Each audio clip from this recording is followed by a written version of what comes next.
حضرت عبداللہ بن مبارک رضی اللہ تعالی عنہ ایک جگہ سے گزر رہے تھے۔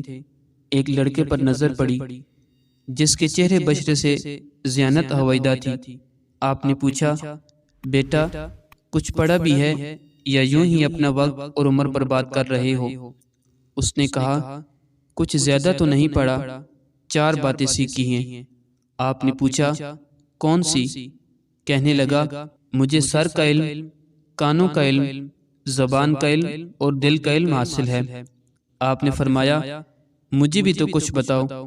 اس نے کہا، سر اللہ تعالیٰ کے سامنے جھکانے کے لیے، کان اس کا کلام سننے کے لیے، زبان اس کا ذکر کرنے کے لیے اور دل اس کی یاد بسانے کے لیے۔